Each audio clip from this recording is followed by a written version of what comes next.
Assalamualaikum dan salam sehati sejiwa. Saya Muhammad Taufik Muhammad Noh. Ini N5 edisi 15 Januari 2016. Berikut tumpuan utama. Lori hantu dilarang gunakan jalan awam. JPJ diarah sita lori dan tindakan kepada pemilik.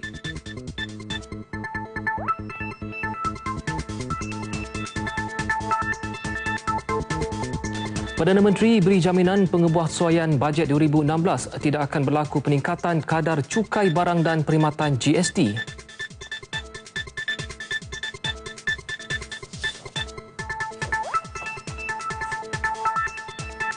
Dan juga isu perlombongan bauksit di Kuantan tidak jejaskan sektor pelancongan negeri. Kuantan terus terima kunjungan pelancong dari dalam dan luar negara.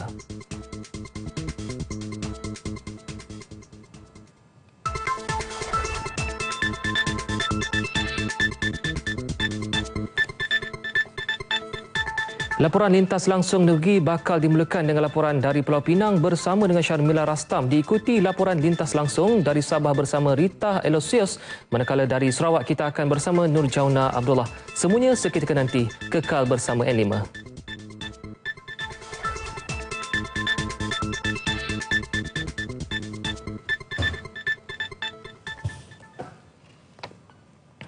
Pemandu lori hantu warga Indonesia direman 7 hari bagi membantu siasatan berhubung nahas di hadapan Sekolah Menengah Kebangsaan SMK Bandar Damai Ceras semalam sehingga mengakibatkan 2 pelajar perempuan maut. Perintah reman terhadap buruh binaan warga Indonesia berusia 39 tahun dikeluarkan oleh pendaftar Mahkamah Majistret Kajang, Sharifah Fazilah Zulkifli. Lelaki itu direman bermula hari ini untuk siasatan mengikut Seksyen 304A Kanun Keseksaan kerana cuai sehingga menyebabkan kematian.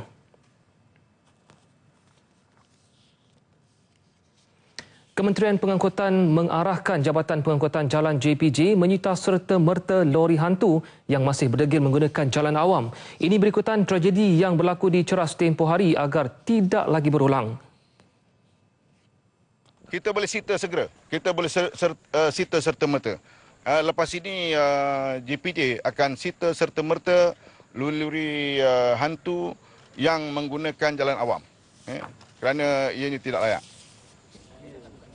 Menurut Datuk Abdul Aziz, lori-lori hantu hanya dibenarkan berada di kawasan pembinaan kerana tiada insuran dan cukai jalan. JPJ juga diarah menjalankan pemeriksaan lori-lori di kawasan persendirian dan meningkatkan penguatkuasaan ke atas majikan yang masih tidak menghiraukan aspek keselamatan kenderaan masing-masing. Beliau ditemui selepas program ziarah di Fekra Seri Wangi, Batu Pahat, Johor semalam. Sebuah lori hantu tanpa pemandu merempuh beberapa buah kenderaan di hadapan SMK Bandar Damai Perdana Ceras sehingga meragut 2 nyawa pelajar berusia 13 tahun. Mengulas mengenai kejadian itu, beliau kesal dengan kecuaian majikan terbabit kerana membenarkan lori berkenaan berada di luar kawasan pembinaan.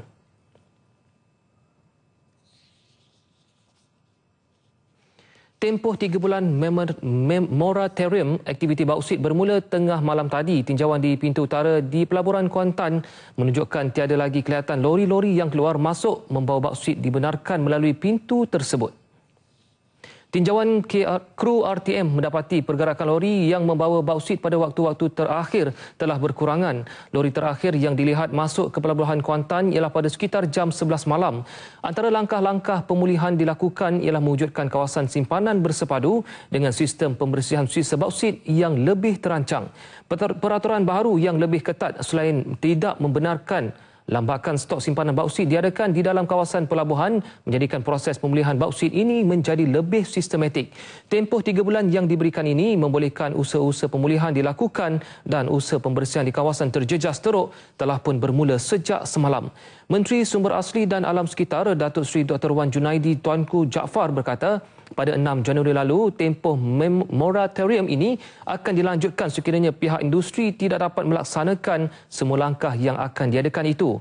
Bagi pelombong yang tidak mematuhi garis panduan yang telah ditetapkan, mereka berisiko untuk tidak diberikan AP bagi meneruskan aktiviti perlombongan. Terdapat 11 pemilik pusat stok simpanan bauksit serta 22 pemegang AP yang sah telah direkodkan.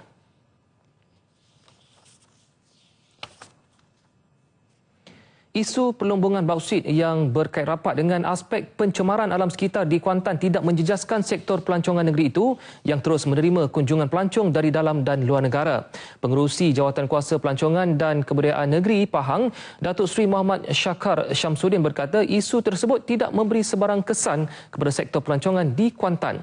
Ini memandangkan kebanyakan kawasan yang menjadi tumpuan pelancongan tidak terlibat dengan sebarang kegiatan perlombongan bausit.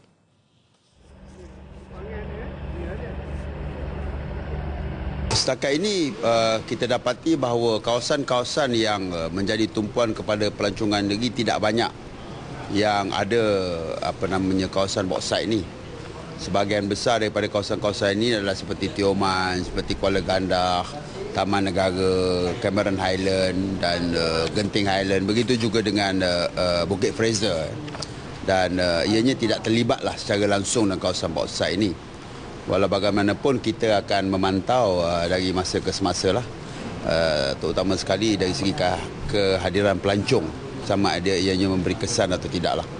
Tapi setakat ini ianya tidak banyak menjejaskan, tidak menjejaskan langsung lah kawasan-kawasan pelancongan, terutama sekali di negeri Pahang. Menurut beliau, pihaknya telah merangka pelbagai pendekatan dan kaedah bagi memastikan lokasi-lokasi pelancongan di negeri itu terus mampu menarik minat lebih ramai pelancong. Tambah Datuk Seri Muhammad Syakar, selain menambah baik kawasan pelancongan sedia ada dan memberi keselesaan kepada pelancong, pihaknya juga akan mewujudkan lebih banyak produk pelancongan baru dikhususkan di negeri berkenaan. Perdana Menteri Datuk Seri Najib Tun Razak memberi jaminan tidak akan berlaku peningkatan kadar cukai barang dan perkhidmatan GST pada pengubahsuaian bajet 2016 yang akan dibentangkan 28 Januari ini. Malah perkara tersebut langsung tidak dibincangkan pada mesyuarat bersama penganalisis dan ahli ekonomi, peneraju industri serta Jawatankuasa Khas Ekonomi JKE di Putrajaya hari ini. Bercakap kepada media selepas mempengerusikan mesyuarat itu, Datuk Seri Najib berkata peningkatan kadar GST tidak akan berlaku kerana rakyat masih belum bersedia untuk menyerap sebarang kenaikan lantaran peningkatan kos sara hidup ketika ini.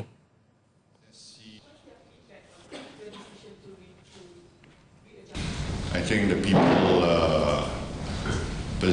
what they call welfare people and the ability of the people to absorb any more increases, I think must be taken into account, and I don't think the people have the capacity to absorb any increase, any additional or any increase in GST.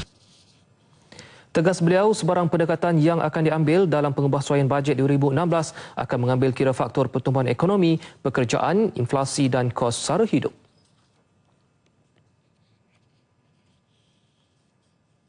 Sementara itu, pada sidang media yang sama, Datuk Seri Najib memberi gambaran bahawa pengubahsuaian bajet 2016 akan memberi tumpuan mengenai apa yang dianggap positif untuk pasaran dan bagaimana untuk menangani tuntutan rakyat.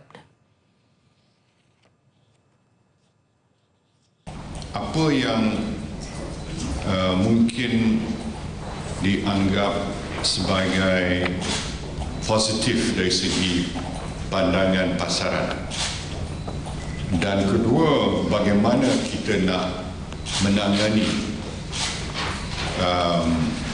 tuntutan rakyat, expectation of the people. Maknanya ia mestilah merupakan pengubahsuaian ataupun recalibration yang boleh diterima secara positif oleh pasaran dan juga oleh rakyat. Terdahulu, Datuk Seri Najib mengadakan mesyuarat selama 3 jam dengan penganalisis dan ahli ekonomi, peneraju industri dan JKE. Langkah tersebut bagi memastikan proses konsultasi yang bersifat menyeluruh agar beliau dapat menerima pelbagai pandangan dan cadangan daripada pelbagai pihak. Ia dapat dijadikan sebagai pertimbangan serta asas dalam membentangkan pengubahsuaian bajet 2016. Seperti mana tahu sudah, kita telah mengambil langkah yang begitu proaktif.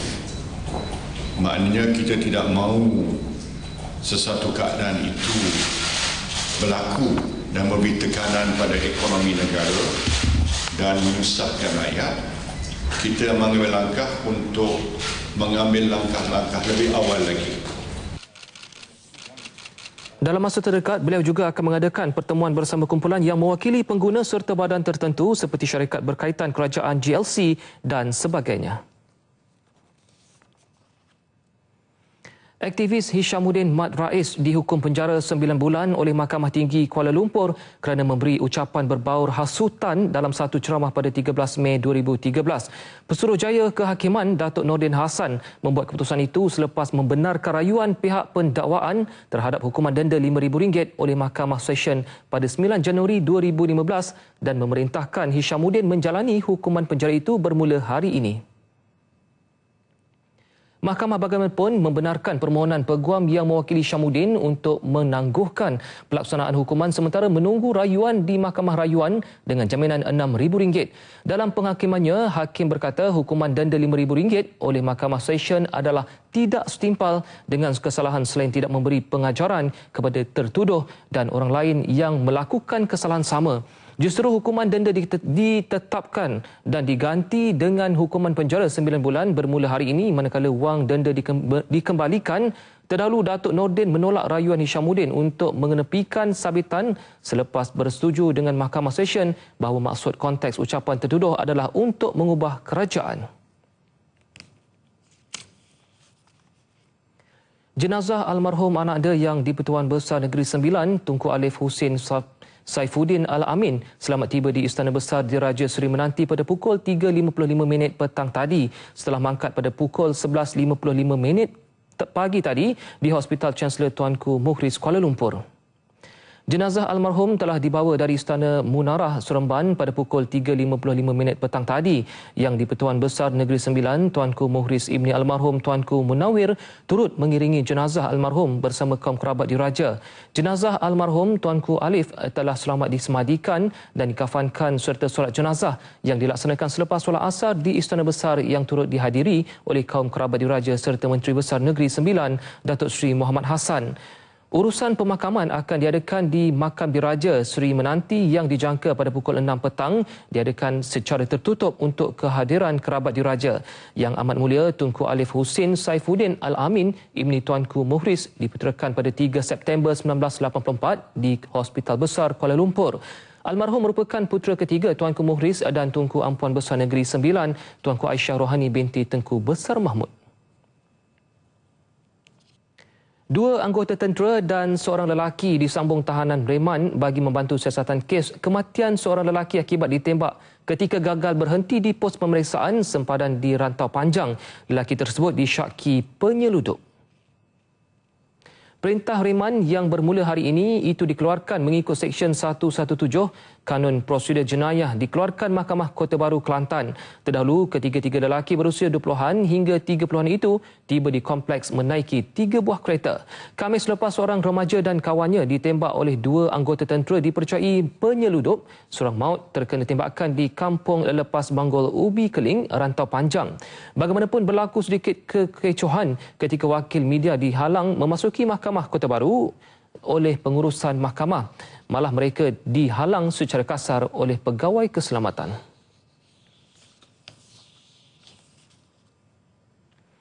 Polis Shah Alam berjaya mematahkan satu sindiket menjual sijil cuti sakit MC palsu. Kononnya ia dikeluarkan hospital kerajaan berikutan penahanan seorang lelaki dan sepasang suami isteri dalam serbuan berasingan Rabu lalu.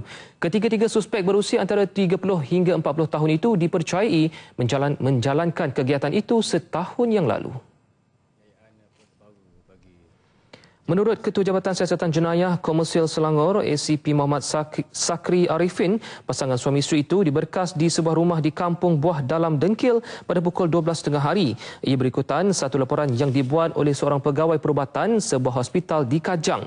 Penangkapan itu membawa kepada serbuan kedua di rumah di Gombak pada pukul 4 petang dan berjaya menahan suspek kedua berumur 32 tahun serta merampas beberapa bahan bukti yang digunakan untuk mengeluarkan sijil cuti sakit palsu seperti cop dan buku sijil cuti sakit.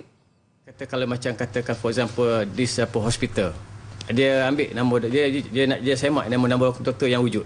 Apa benda ni semua dia ni apa semua sebenarnya palsu. Cop dia nama doktor palsu, dia yang apa cert ni pun palsu. Dia tak perlu kontak dengan hospital. Tambahnya, siasatan awal mendapati sijil cuti sakit palsu itu dijual oleh sydikat tersebut dengan harga antara RM30 hingga RM100 sehari. 600 salinan sijil cuti palsu dan 100 cop turut dirampas dalam operasi tersebut. Ketiga-tiga suspek direman sehingga 17 hari bulan Januari dan kes disiasat di bawah Seksyen 468 Kanun Keseksaan. Susulan fenomena El Nino di Pulau Pinang dan bantuan penduduk terhadap projek tambakan laut antara paparan berita dari Pulau Mutiara bersama-sama dengan Syarmila Rastam di studio berita RTM di Pulau Pinang. Silakan Syarmila. Terima kasih rakan penyampai Taufik di Angkasa Puri. Kami mulakan sumbangan berita dari Pulau Mutiara dengan laporan ini. Aktiviti pantai di kawasan Peranginan di negeri ini berjalan seperti biasa. Masih ada yang bermandi-manda dan menjalankan aktiviti sukan air seperti memancing walaupun cuaca agak panas dan kering terutamanya di pantai Batu Feringgi. Bagaimanapun tinjauan kami mendapati bukan penduduk tempatan yang menjalankan aktiviti tersebut. Sebaliknya, para pelancong tempatan dan luar negara. Now weather is hot condition. So why you are here? Want to see the sea, beach, cloud, want to have wind. That's why feeling is good. That's why I come here. Datang sini saja nak melancong, tengok suasana kat sini lah. Sambil datang honeymoon kan, baru dapat kahwin. Memang ada rasa panas tapi hari ni kurang sikit kot sebab semalam hujan kan. Cuaca pun agak redup sikit lah berbanding sebelum. So lepas ni? Datang sini plannya nak jalan lah, aktiviti luar ada lah sikit. Tapi panas lah. Bila panas tu? Tak, setakat ni tak lagi lah. Banyak minum air? Banyak yang minum air. Bagi para peniaga di pesisiran pantai pula, pendapatan mereka sedikit terjejas kerana fenomena El Nino menyebabkan tidak ramai pengunjung yang keluar bersiar-siar di kawasan pantai. Bagaimanapun, mereka yakin perniagaan akan kembali normal selepas kemuncak El Nino berakhir. Sambutan tak menggalak-galak daripada pengunjung sebab apa mungkin keadaan cuaca, faktor cuaca kan. Pelancong kebanyakannya daripada luar. Daripada Perak, KL, kebanyakan KL lah. Sekarang ni memang kurang lah. Memang jadi kurang lah. Jadi memang slow kan? Slow lah. Berbeza dengan sebelum ni lah? Berbeza sebelum ni memang ketara lah, banyak lah. Kecuali Sabtu Ahad tu adalah sikit. Macam biasa ni kurang macam ni lah. Dengar. Tabar ramai lah, macam okey sikit okey lah. Tapi ini kan panas, ya pasal kurang sikit. Tak sama macam selalu lah. Kalau bulan depan kira sudah okey lah. Pelanggan lah ni kurang sikit pasal cuaca pun tak apa elok. Panas kan. Jadi kurang lah sikit. Kalau ada pun petang macam tu ada lah sikit-sikit. Kembali okey akan kembali seperti mungkin kalau cuaca elok, customer pun ramai lah. Macam semula macam biasa lah. Jumlah kehadiran pelancong yang berkurangan di kawasan pelancongan ini lebih dirasai apabila aktiviti berbasikal yang biasanya menjadi tumpuan pelancong di Jalan Batu Feringgi ini tidak lagi kelihatan. Persatuan Nelayan Pulau Pinang Selatan akan memboikot sesi perbincangan dengan kerajaan negeri berhubung projek tambakan laut. Pertemuan itu sebelum ini dirancang pada 18 Januari ditunda pula kepada 24 Januari ini.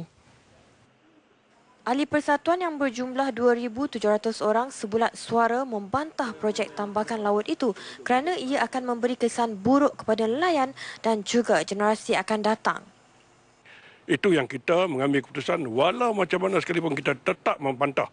Dan saya memohonlah kepada Kerajaan Persekutuan supaya melihat kembali cadangan atau kesan daripada hasil tambakan laut ini, kesan alam sekitar, iaitu EIA, supaya benda tu kita memohon kepada Kerajaan Persekutuan supaya tidak diluluskan. Ini boleh menghapuskan punca rezeki kami lah. Dalam proses penamakan tu pun pencemaran dia tu kan meluas kan. Jadi menggugat kami punya pendapatan lah. Ini tak boleh tangkap ikan. Sekarang ikan pun kolang taluk pi, ikan lagi susah tangkap. Ulang pun kolang pi, itu macam ayak kotor dia turun pi. Sini susah cari makan. Boleh ayak kotok lah. Itu udang, ikan semua korang lah. Boleh lari habis. Menurut Aisyad, mereka ini nelayan sepenuh masa bukan seperti nelayan di Jelutong dan Tanjung Tokong. Kawasan yang dicadangkan adalah perairan sekitar pematang tepi laut, Sungai Batu dan Teluk Kumbar. Dalam sidang Dewan Undangan Negeri Pulau Pinang 27 November lepas, Adun Pulau Betong Muhammad Farid Saad membentangkan usul meminta kerajaan negeri membuat pendengaran awam terhadap projek penambakan laut.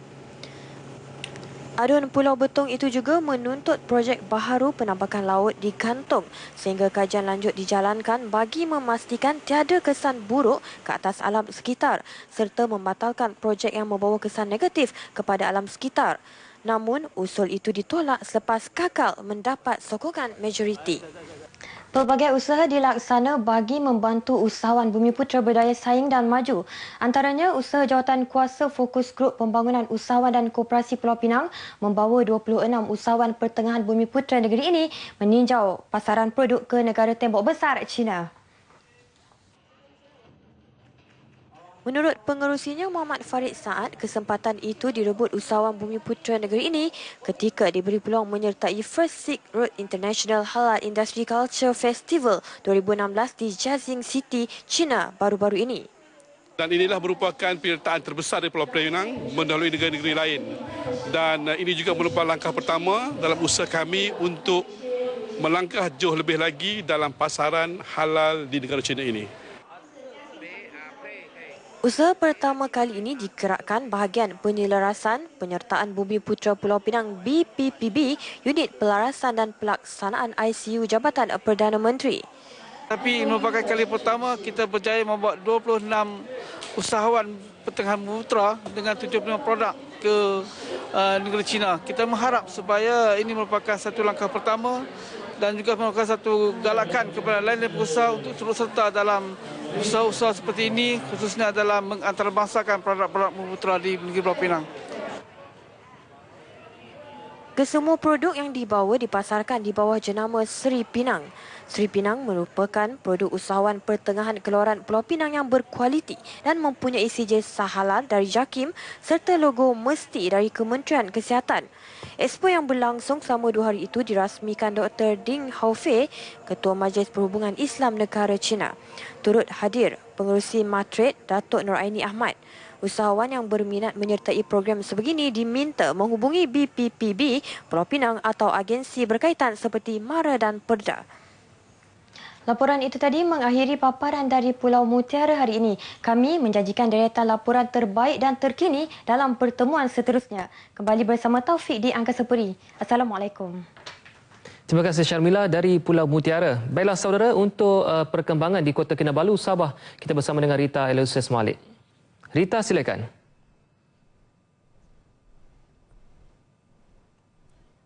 Terima kasih Taufik di Angkasa Puri. Salam sejahtera dan salam sehati sejiwa. Umat Islam perlu bangkit semula dalam usaha menyuburkan minda yang sejahtera, memperkasa jiwa dan menyusun langkah sewajarnya demi kebajikan dan kemajuan umat Islam khususnya di Sabah. Langkah itu penting bagi mengelak umat Islam di negeri ini terjebak dengan kumpulan IS. Sesungguhnya umat Islam telah diberikan arah pandu yang jelas seperti yang terkandung dalam Al-Quran dan hadis selain menjejak riwayat Rasulullah SAW sejak kelahirannya sehinggalah baginda wafat. Menteri Kerajaan Tempatan dan Perumahan yang juga ahli Dewan Undangan Negeri Sulaman, Datuk Seri Panglima Haji Haji Nur juga mengingatkan agar umat Islam menghayati maksud sebenar sambutan Maulidur Rasul yang diadakan setiap tahun khususnya kepada warga Muslim di Tuaran. Apa yang kita mau supaya kita harapkan supaya umat Islam kita terutama sekali di daerah ini akan terus mengamalkan apa yang disuruh oleh agama kita dan juga oleh Rasulullah SAW kepada kita, terutama sekali dalam usaha kita untuk memajukan dan juga menyatu padukan umat Islam melalui acara-acara seumpama ini. Ini yang kita harapkan. Beliau berkata demikian dalam majlis sambutan Maulidur Rasul SAW 1437 Hijrah peringkat daerah Tuaran di Dewan Seri Sulaman Tuaran. Lebih 2,000 umat Islam dari 31 kontingen menghadiri sambutan berkenaan. Menurut Dato' Haji G, Majlis Sambutan Maulidur Rasul bukan sekadar acara tahunan, malah seharusnya perlu menyuburkan keinginan untuk mencontohi kepribadian unggul Rasulullah SAW. Sambutan itu juga perlu menjadi titik tolak dan wadah perjuangan ke arah membina ketakwaan dan kecemerlangan dalam apa juga bidang yang diceburi. Dato' Haji G menambah pemudayaan ilmu merupakan antara penekanan yang ditekankan. Ia tidak terbatas kepada program akademik formal sahaja, sebaliknya sebagai agenda holistik yang bermatlamat untuk mengupayakan generasi muda hari ini. Ia termasuk meningkatkan daya saing dan inovatif ke arah meningkatkan taraf hidup rakyat demi kesejahteraan umat secara keseluruhannya. Dalam masa sama, Dato' Haji G juga mengingatkan golongan muda agar sentiasa berhati-hati dengan sebaran maklumat di media sosial yang boleh mendorong mereka untuk menyertai gerakan IS. Dalam pada itu, Pembantu Menteri kepada Ketua Menteri Sabah Dato' Haji Muhammad Arifin Haji Muhammad Arif berkata, pemantauan sentiasa dilakukan khususnya dalam kalangan pelajar sekolah di negeri ini agar mereka tidak terlibat atau menyokong sebarang agenda IS. Dato' Arifin yang juga bertanggungjawab terhadap hal ehwal agama Islam Sabah juga memberitahu pihaknya sentiasa memberi perhatian serius dalam perkara ini. Saya harap guru-guru kita, kurikulum kita pun memberikan penerangan yang jelas berhubung dengan konsep jihad. Seperti mana Datuk Mufti tadi, bahawa jihad itu bukan ganas peperangan, tapi jihad sebenarnya adalah jihad kesungguhan kita. Jihad membina perpaduan jihad, membina ekonomi jihad, belajar itu jihad. Jadi kepahaman berhubung dengan jihad ini perlu kita perjelaskan. Jadi kita duka cita dengan keadaan itu, tapi kita very positif. Kita berharap generasi kita, generasi muda khususnya tidak akan terpengaruh dengan da'iyah kumpulan Daesh ini, sebab ia adalah kumpulan yang ekstrim dan bercanggah dengan ajaran Islam, menggunakan nama Islam. Yang bahayanya pasal menggunakan nama Islam. Jadi kita selalu beri nasihat supaya menjauhi ideologi ekstrim ini. Dan saya ingat beberapa masa yang lepas Jawatan Kuasa Fatwa Kebangsaan telah pun memutuskan penyertaan dalam kumpulan IS atau ISIL atau ISIS atau Daesh ini adalah diharamkan. Dalam pada itu, Mufti Negeri Dato' Haji Bungsu Aziz Haji Jaafar berkata, satu muzakara akan diadakan pada 21 Januari ini yang turut menyentuh isu rokok elektronik atau vape. Beliau menyatakan perkara itu selepas menyampaikan ceramah khas Maulidur Rasul. Selain ceramah khas, sambutan Maulidur Rasul peringkat daerah Toran ini turut diserikan dengan pelbagai persembahan keagamaan. Sekian berita dari Sabah petang ini. Seterusnya kita kembali bersama Taufik di Angkasa Puri. Silakan. Terima kasih Rita dengan laporan lintas langsung dari Sabah. Kita teruskan dengan laporan yang lain. Polis Marin Malaysia akan terus mempertingkatkan kerjasama dengan Polis Marin Thailand bagi memastikan kedua-dua belah pihak memperoleh maklumat terbaru berkaitan jenayah di kawasan perairan masing-masing. Timbalan Pengarah Gerakan Jabatan Keselamatan Dalam Negeri dan Ketenteraman Awam KDNKA Bukit Aman, DCP Dato' Abdul Razak Abdul Ghani berkata kerjasama dan pertemuan lebih kerap akan mengeratkan lagi hubungan antara kedua-dua negara.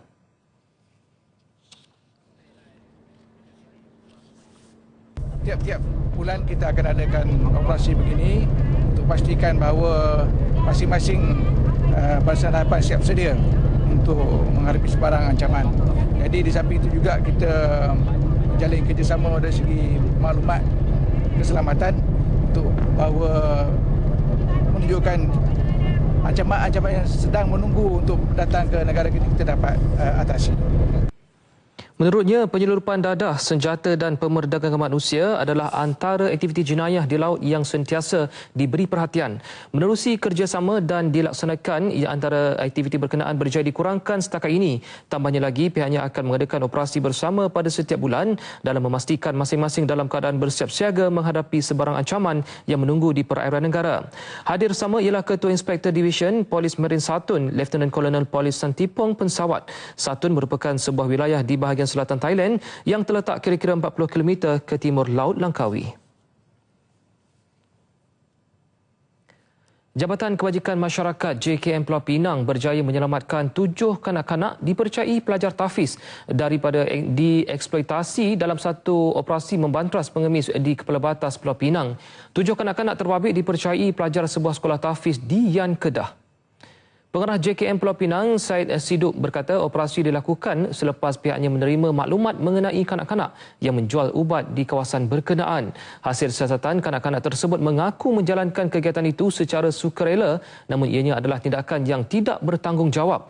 Beliau berharap ibu bapa yang menghantar anak-anak di sekolah agama mahupun pusat pengajian sentiasa peka dengan apa yang berlaku terhadap mereka. Buat masa ini, kanak-kanak itu ditempatkan di Rumah Perlindungan Kanak-kanak Kepala Batas mengikut Seksyen 18 Akta Kanak-kanak sementara mengikut perintah mahkamah. Dalam operasi yang turut disertai Jabatan Agama Islam Negeri dan polis itu, JKM telah menahan 40 orang yang mengemis sekitar pasar malam di Kepala Batas dan Seberang Jaya. Klinik Kesihatan Kandis Kelantan yang telah dinaik taraf sejak 3 tahun lalu kini menerima kehadiran pesakit 3 kali ganda berbanding klinik desa sebelum ini. Klinik tersebut meraih johan bagi pertandingan Konvensyen Inovasi Peringkat Negeri Kelantan tahun lalu. Pegawai Kesihatan Bacok Dr. Junaidi Johanis berkata pihaknya menerima 300 hingga 400 pesakit sebulan tetapi kini meningkat 3 kali ganda selepas dinaik taraf. Ini hasil daripada pelbagai aktiviti yang dilakukan untuk menarik perhatian masyarakat di kampung berkenaan. Pada permulaan klinik desa ini dinaik taraf kepada klinik kesihatan Kandis, kedatangan pesakit di sini dari segi pesakit luar dan juga ibu dan anak tu ada lebih kurang dalam lingkungan 300 hingga 400 dalam sebulan lah. Dan susulan daripada itu kita telah melakukan beberapa aktiviti untuk menarik perhatian dan minat masyarakat untuk hadir ke klinik kesihatan kita.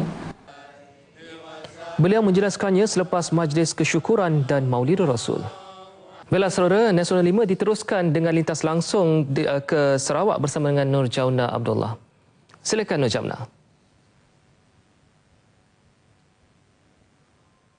Terima kasih Taufik di Angkasa Puri. Assalamualaikum dan salam sehati sejiwa. Isu tapak sistem pengurusan sisa bersepadu IWMS Maskat Sebau Bintulu yang dibangkitkan oleh penduduk kampung dan rumah panjang di kawasan Sebungan Sebau mendapat perhatian pihak bertanggungjawab. Petang semalam, satu sidang media telah dilakukan di Wisma Bintulu yang dipengerusikan oleh Pengurus Besar Lembaga Kemajuan Bintulu BDA Roziah Moshidi bagi menjelaskan situasi sebenar. Ujar beliau, tapak IWMS yang berkeluasan 202.34 hektar di kawasan tersebut sebelum ini telah mendapat persetujuan daripada penduduk kampung menerusi beberapa sesi dialog yang dijalankan sejak 2007. Malah katanya, projek tersebut telah menjalani penilaian kesan alam sekitar di EIA serta telah diluluskan pada tahun 2015. Ia juga telah dipersetujui dalam satu dialog yang diadakan pada 4 Mac 2014 yang turut disertai pejabat daerah, pejabat tanah dan survey, Jabatan Alam Sekitar serta ketua kaum dan ketua masyarakat kawasan Sebau. The new landfill is indeed urgently required for Bintulu. Is indeed urgently required for Bintulu because the present one we have at Kidrong sudah sampai ke tahap yang terlampau penuh. Jelas beliau, IWMS Maskat itu menggunakan kaedah rawatan sisa pepejal berteknologi tinggi seperti di Mambung Kuching yang mendapat pengiktirafan antarabangsa. Sebagai pihak yang bertanggungjawab, menurut Roziah, BDA bersedia bersemuka semula dengan penduduk terlibat bagi menerangkan keperluan dan kepentingan projek tersebut. We'll do a follow-up, meet the people session on the standards of management of the landfill, and if need be, we will be showing the standards used for Mambung landfill. Tambah Roziah, penduduk berdekatan tidak perlu khawatir kerana projek itu tidak akan memudaratkan alam sekitar maupun mencemarkan sumber air di kawasan Sebungan dan Kemena. Sementara itu, Residen Bahagian Bintulu Muhammad Yaakob Kari meminta pihak yang berkenaan menyuarakan pandangan atau bantahan mereka melalui saluran yang betul. Diadakan satu engagement secara berterusan secara lebih detail semua pihak yang terlibat. We don't mind, we recycle sekali lagi berasaskan apa yang ada pada kita. Ahad lalu, sekumpulan wakil penduduk Sebungan, Maskat dan Pandan Sebau yang terdiri daripada tuan rumah, ketua kampung dan penduduk tampil menyuarakan bantahan mereka terhadap tapak IWMS Maskat tersebut. Dakwa mereka, projek itu tidak mendapat persetujuan mereka kerana ia melibatkan tanah NCR yang telah dibangunkan dengan penanaman kelapa sawit serta kawasan tanah perkuburan lama. Oleh demikian, kami semua penduduk kampung memohon jasa baik yang amat berhormat Ketua Menteri Sarawak untuk turut membantu supaya membatalkan projek ini dengan segera. Kami tak ada terima surat. Inilah kami terima surat dari Double Dynasty 7 hari bulan. Terus kami buat laporan polis untuk tindakan. Sekiranya projek ini diteruskan, kami akan buat tindakan juga. Nama kebuah tidak nganjuang sampah itu. Utai ke mana anda dan juang sampah dan juang agai menua kami. Kami sebulat suaranya.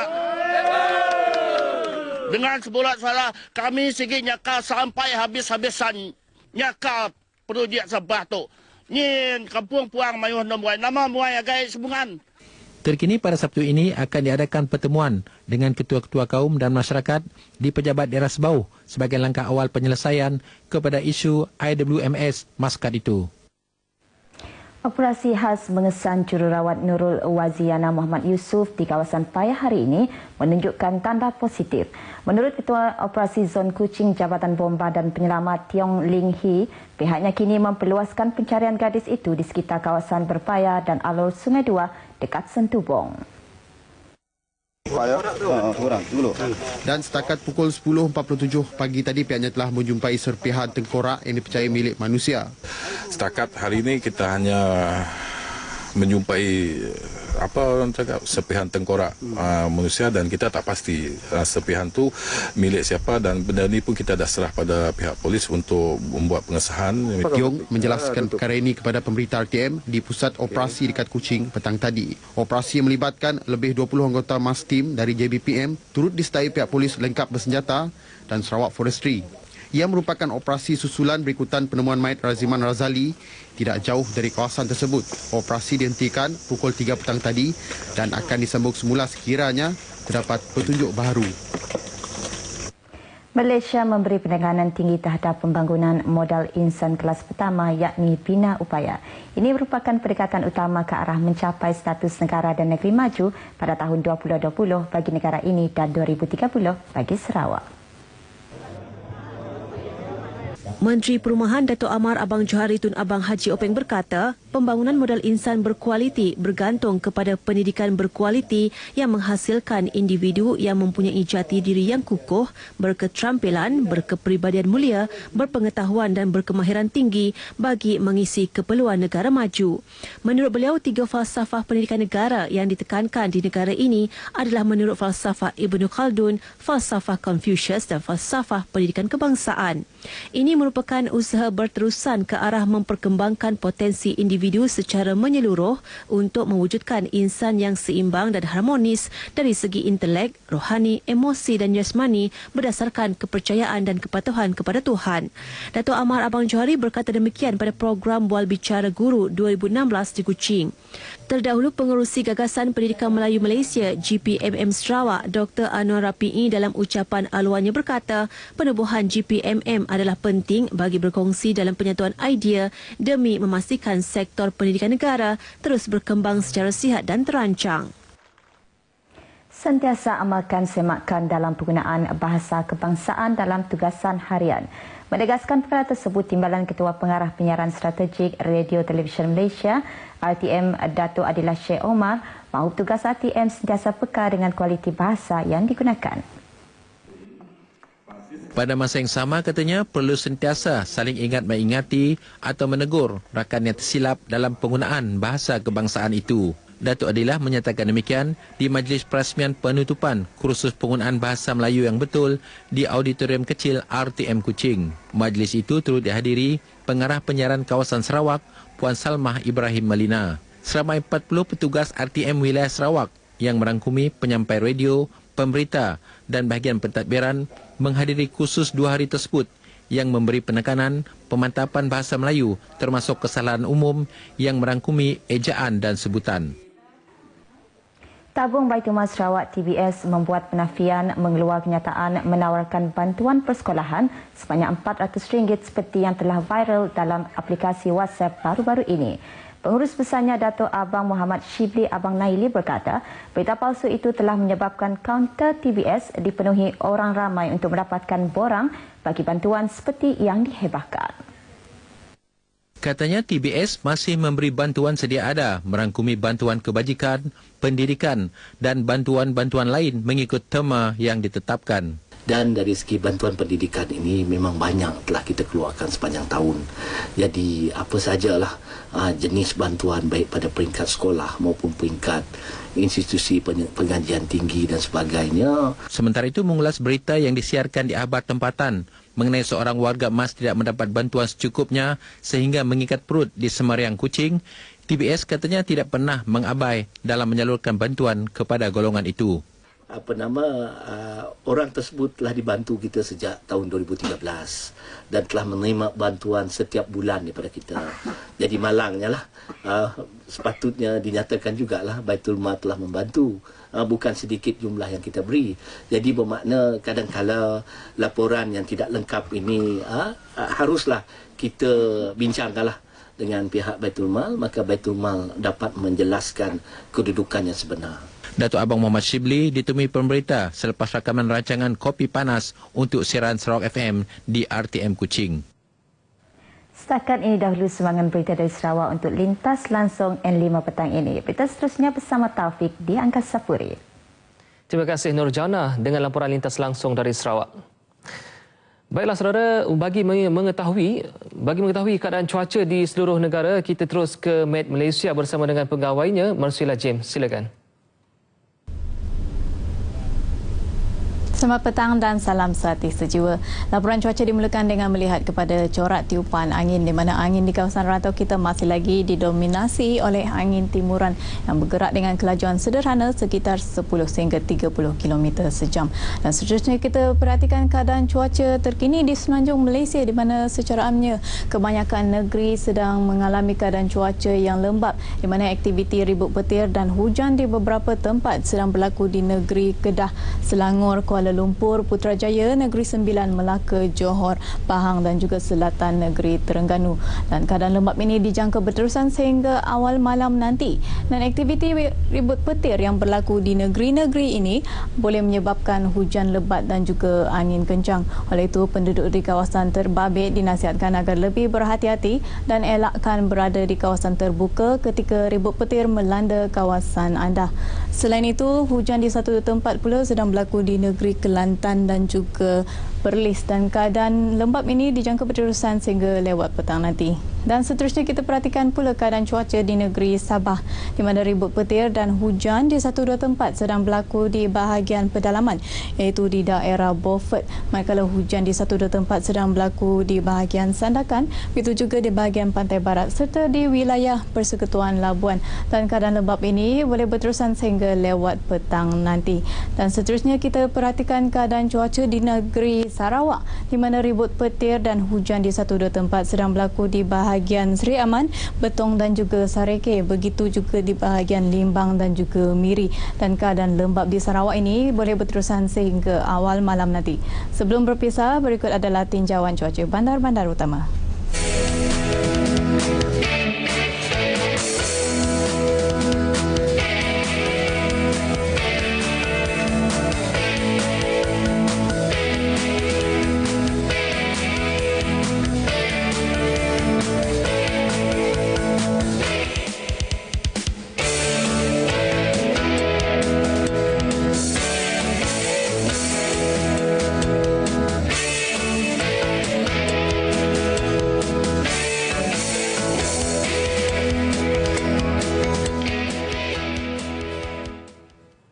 Terima kasih Marsila James dengan laporan cuaca sebentar tadi. Kita Kita teruskan dengan perkembangan yang lain. Pembukaan Kedai Rakyat Satu Malaysia KR1M di Pulau Langkawi mendapat sambutan hangat penduduk pulau itu. Ia memberi peluang kepada golongan berpendapatan rendah mendapatkan barangan keperluan asas pada harga yang berpatutan. Menurut Asrul Afindi Hamidun, pengurus wilayah KR1M, cawangan KR1M di Langkawi ini menawarkan lebih 4,000 jenis barang jualan kepada pengguna. Barang Satu Malaysia saja kita ada dalam 300 jenis barang macam tu. So keseluruhan barang yang kita ada di dalam kedai ini 3,000 ke 4,000 jenis barang. Itu yang memang kita sediakanlah untuk jualan. InsyaAllah di masa akan datang sekiranya permintaan menggalakkan, kami akan menambah jenis-jenis barang lagi. Beliau ditemui media selepas majlis perasmian cawangan KR1M di Langkawi pagi tadi oleh Adun Kuah Nur Saidinanyan. Dan ini merupakan satu pilihan kepada pengguna kerana kita ada pilihan. Maksudnya alasan bahawa mengatakan barang mahal itu saya ingat tidak timbul selepas ini kerana ada Kedai Rakyat Satu Malaysia. Dan ia merupakan penyelamat kepada satu stigma bahawa Langkawi ini barang murah. Beliau turut mencadangkan KR1M dibuka di Padang Mat Sirat dan Cenang. Pengguna berpuas hati dengan harga dan barangan yang ditawarkan. Kedai sini memang menariklah, Kedai Satu Malaysia kan pertama kali buat kat Langkawi. Pendapat saya tu baguslah. Pasal nyapa ada cabaran daripada kedai-kedai lain kan. Kebanyakan saya yang tengok tu kedai-kedai lain menjual barang-barang dengan harga yang tak berpatutan lah. Lepas tu bila ada Kedai Satu Malaysia ni, kemungkinan boleh bersaing dengan pasar-pasar raya yang ada di Langkawi lah. Sektor pelancongan di Johor memerlukan sekurang-kurangnya 700 buah bilik penginapan hotel bertaraf 3 bintang dan ke atas berikutan peningkatan jumlah pelancong di negeri itu. Ketika ini, Johor mempunyai 13,381 buah bilik penginapan secara keseluruhan, 9,289 bilik penginapan di Johor Bahru. Pengerusi Jawatankuasa Pelancongan, Perdagangan dan Kepenggunaan Datuk T. Siaw Kiong berkata, kemasukan pelancong ke negeri ini dilihat meningkat hampir setiap tahun walaupun dalam keadaan ekonomi yang tidak menentu.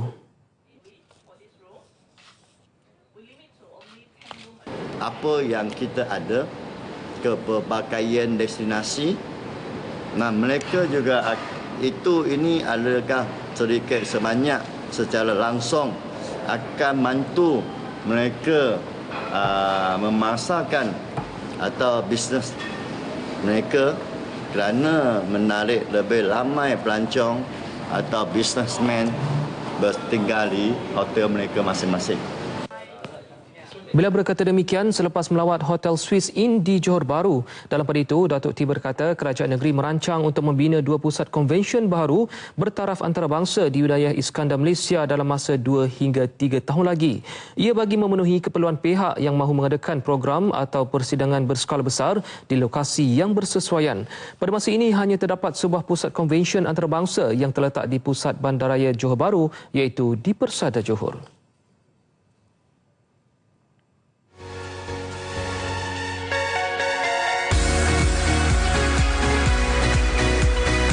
Mana kita nak pergi minggu ini?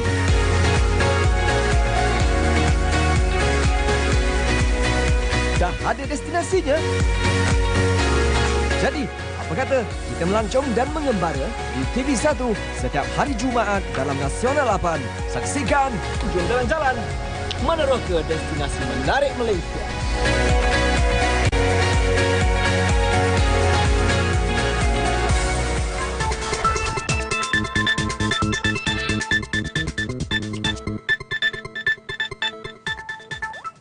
Bertemu kembali. Hari Tai Pongal merupakan perayaan menuai yang diraikan secara meluas oleh penganut Hindu di India, Sri Lanka dan Malaysia serta di tempat-tempat di mana terdapat ramai kaum tersebut. Di Malaysia, perayaan ini disambut selama 4 hari berturut-turut dan merupakan acara terbesar selepas sambutan Deepavali dan Taipusam. Malah seperti di negara lain, perayaan ini disambut dengan meriah di Malaysia dan menjadi satu keunikan budaya negara. Kita ikuti laporan yang disediakan oleh wartawan Mohan Chinasamy. Silakan. Thai Pongal diraihkan ketika masa menuai secara tradisi bertujuan berterima kasih kepada Dewa Matahari dan ternakan ladang yang membantu menghasilkan kekayaan harta benda. Perayaan ini bermula dengan memasak susu di awal pagi di dalam periuk berlanga di hadapan rumah atau koil dan perlu menunggu sehingga susu tersebut mendidih serta mengalir keluar. Kemudiannya beras, gula melaka, buah gajus, mis dimasukkan dan dihidangkan kepada Dewa Matahari atau di hadapan dewa di koil. Selepas upacara sembahyang, juadah nasi manis atau lebih dikenali sebagai Sakarai Pongal akan dihidangkan kepada ahli keluarga dan sanak saudara. Di setengah tempat lain pula seperti Koil Sri Maha Mariamman di Rawang, selain Pesta Pongal, terdapat juga acara lain yang turut diadakan seperti Koladam, iaitu tarian tradisional masyarakat India, pertandingan mewarna untuk kanak-kanak, pertandingan membuat kolam dan memecahkan periuk belanga. Kita mengadakan pelbagai aktiviti, contohnya Pesta Pongal ini 50 keluarga mengadakan Pongal di sini. Dan setiap tahun kita mengadakan. Dengan ini kita mengadakan juga beberapa aktiviti, contohnya melukis untuk kanak-kanak dan untuk orang besar kita membuat pertandingan kolam dan pertandingan pecah periuk. Pemenangnya akan diberikan hadiah dan acara seperti ini diadakan bagi mengeratkan hubungan di antara masyarakat India dalam menyambut perayaan tradisi tersebut. Perayaan ini akan disambut selama 4 hari, iaitu diikuti dengan Mata Pongal bagi lembu dan Kandi Pongal bagi anak gadis yang belum berkahwin. Sambutan Hari Pongal jatuh pada bulan Februari biasanya disambut oleh golongan masyarakat India bagi memperingati pengorbanan petani-petani atau pesawah dalam menyediakan makanan untuk kaum keluarga mereka. Dan festival ini biasanya disambut bersama dengan keluarga pada di awal pagi dan juga pada petang. Muhammad Chandra Sami melaporkan untuk Berita TV RTM. Sistem pemotongan mata dalam saingan Liga Malaysia yang akan diperkenalkan musim ini adalah langkah pertama Football Malaysia LLP, FMLLP dalam usaha menangani masalah tunggakan gaji pemain. Saingan 2016 yang akan membuka tirai pertengahan bulan depan menyaksikan masih terdapat beberapa pasukan gagal menyelesaikan masalah pembayaran gaji pemain pada tahun lalu. Ketua Pegawai Eksekutif FMLLP, Kevin Ramalingam berkata pihaknya memandang serius mengenai masalah tersebut dan sistem pemotongan mata adalah amaran pertama buat kesemua pasukan bertanding. Tindakan itu setimpal dengan kesalahan yang dilakukan sekaligus akan membuatkan semua pasukan lebih berhati-hati dan menitik beratkan soal pembayaran gaji pemain.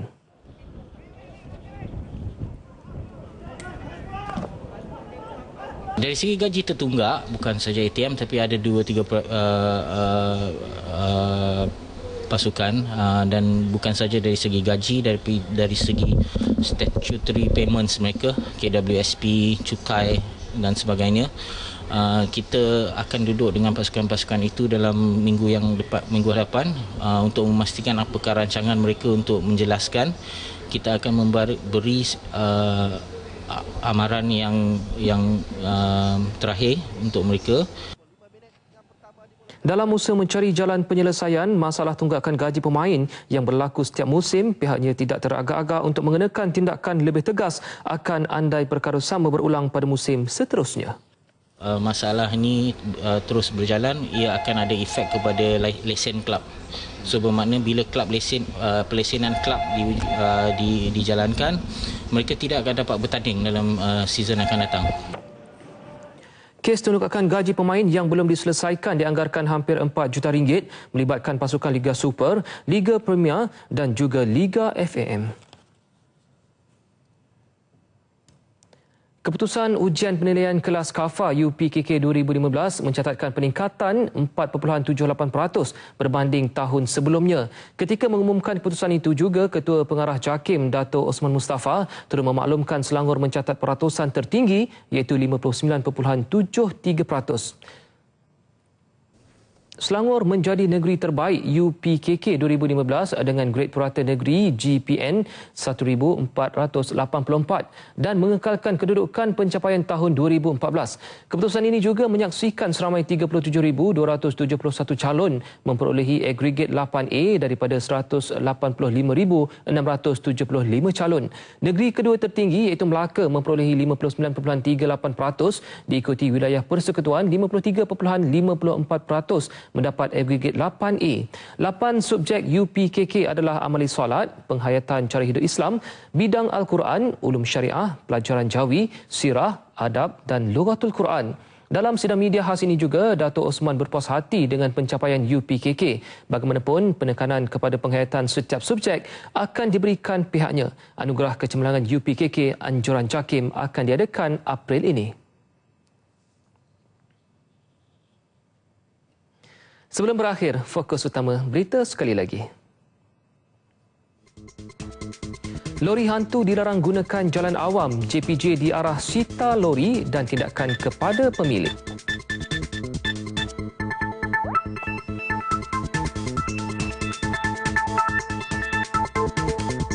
Perdana Menteri beri jaminan pengubahsuaian bajet 2016 tidak akan berlaku peningkatan kadar cukai barang dan perkhidmatan GST.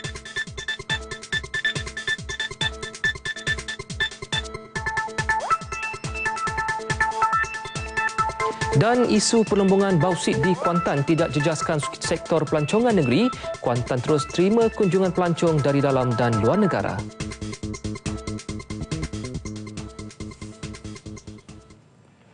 Baiklah saudara, laporan itu tadi mengakhiri N5 untuk hari ini. Dengan itu, saya Muhammad Taufik Muhammad Noh. Assalamualaikum dan jumpa lagi.